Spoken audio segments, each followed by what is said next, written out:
Your specialty is women. So, how can women become more spiritual these days? How can they awaken spiritually? Let me give you a piece of news. Yes. Women don't need to be spiritual. Women don't need to get enlightened. Okay. Can you explain that? Yes. See, the thing is that spiritual enlightenment is for a God. You need to get closer to God. You are given a target that God is somewhere out there or somewhere in here. You are separated from God and you need to reunite with God to experience bliss, experience peace, experience actualization, all those things that we are missing here while living here. You know, life is really difficult. So whatever we can't get here, we think God has it. So getting there is the answer. But the God that we are talking about is a man-made construct.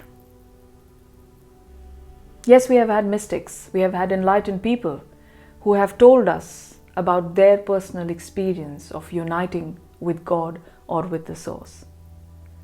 But still, the majority is looking for a spiritual enlightenment that is man-made. It's a man-made objective. It's not just human-made, it's also man-made.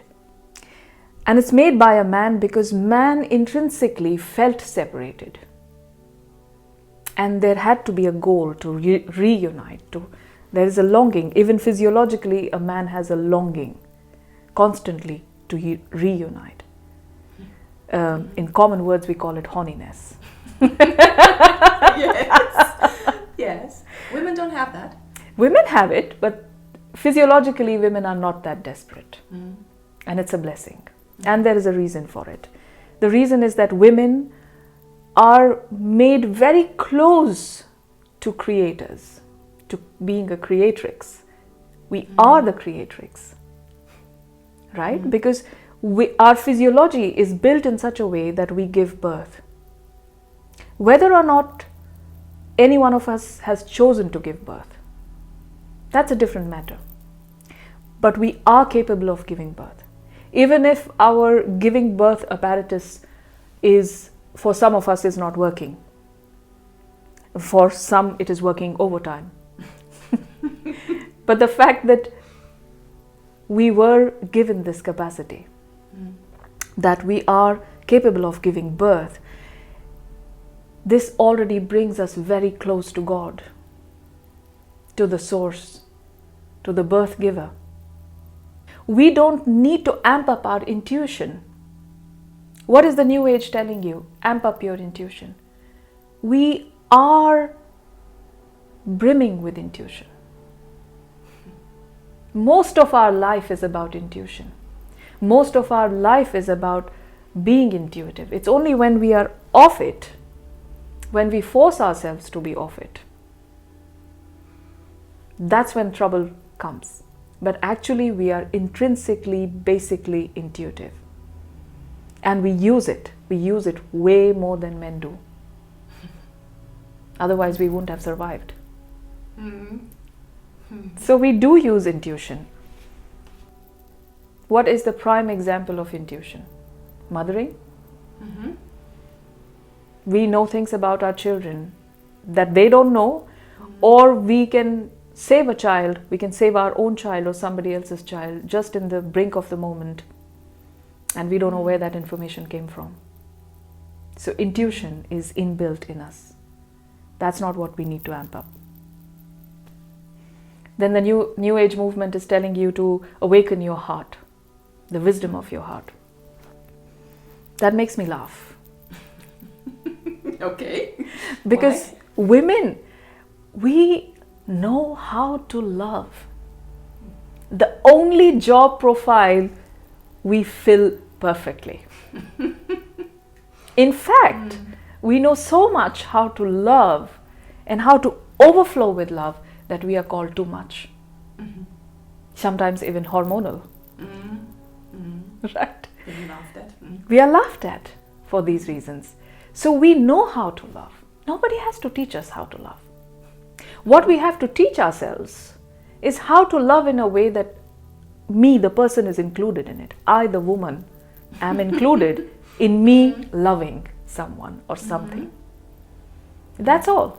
But love we know.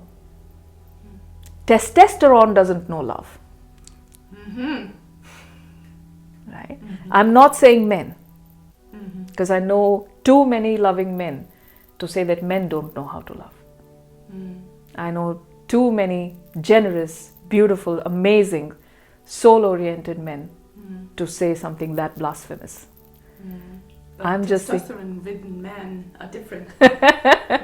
Testosterone is a different story. That doesn't know how to love. That knows how to conquer. How to... it always goes towards conquering something or someone. It's always a control freak.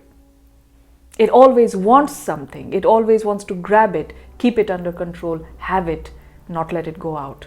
And this is where the disconnection is happening. And so we have a history, a 2000 year, at least a minimum of 2000 years we can count. Of course, it's longer than that. We have a history of testosterone, waging wars, being heavily invested in violence, creating division, coming up with innovative ways of separation. And today, we see the collective insanity of the testosterone. Worse than ever. Worse than ever. Yeah. Some of our leaders are a joke. Yes, to say the least. Yes. Absolutely. So. And we voted for them. We brought them there. I'm not going to separate by saying I didn't, you did. But no. It's we. We did it. What if women were in charge? Let me tell you one thing. Maybe testosterone is not going to like it. Bring it on. Still. The future belongs to women. I'm not just saying it. I'm not giving you a pep talk. This is probably my first and last prophecy. Those students who know me, they know that I don't do any predictions. But this is a prophecy that I do want to declare. The future belongs to women.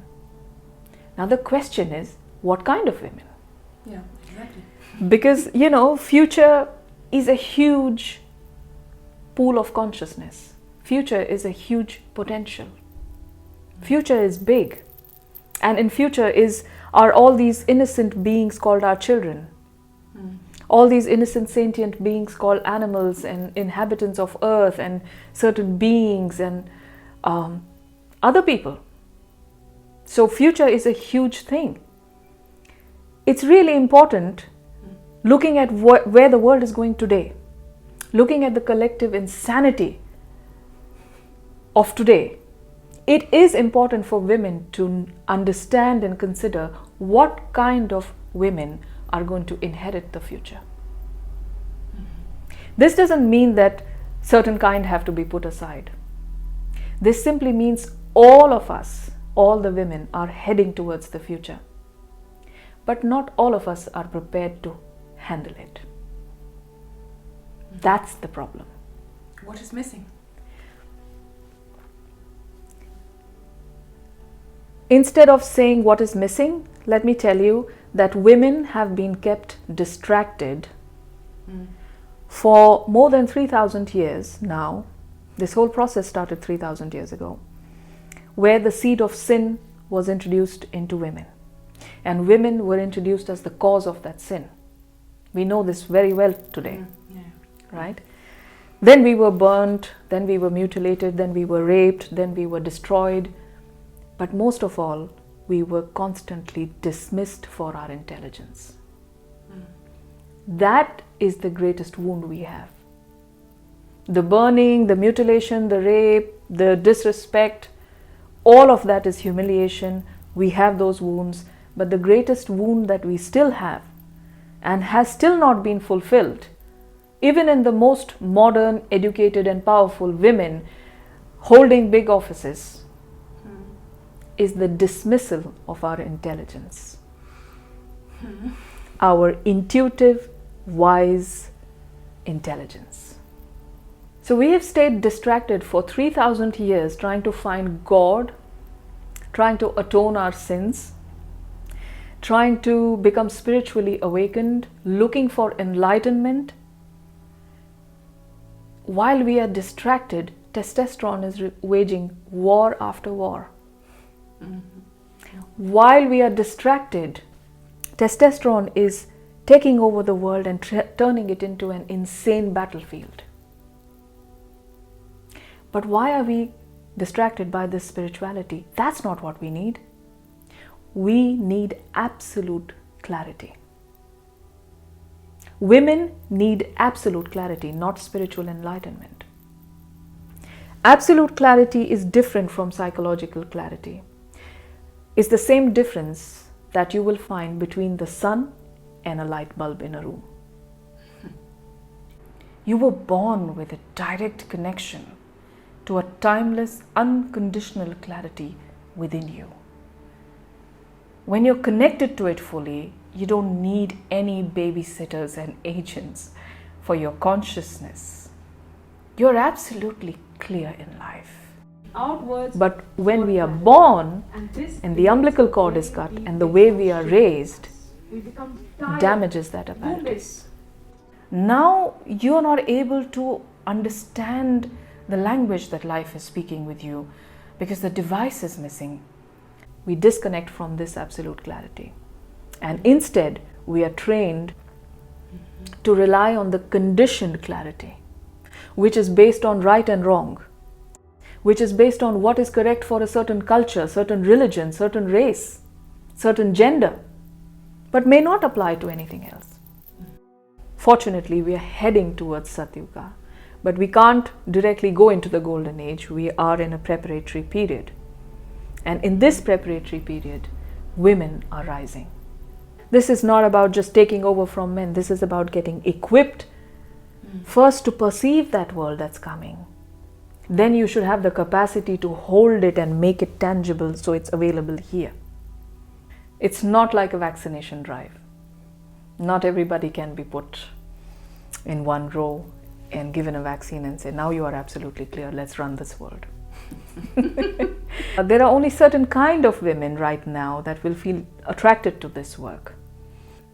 Women who would like to rely more on their own clarity, more on themselves rather than outside on agents.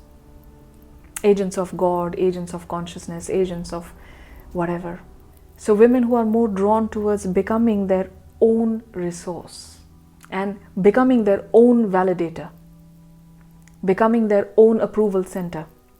I feel that a woman wakes up at 27, learns all throughout her 30s, and she begins to blossom by 40.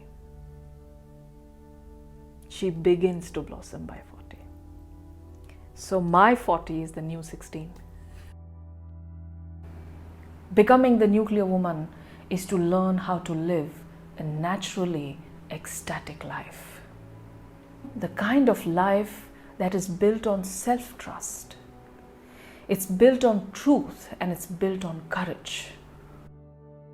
It gives you the ability to see through the fog.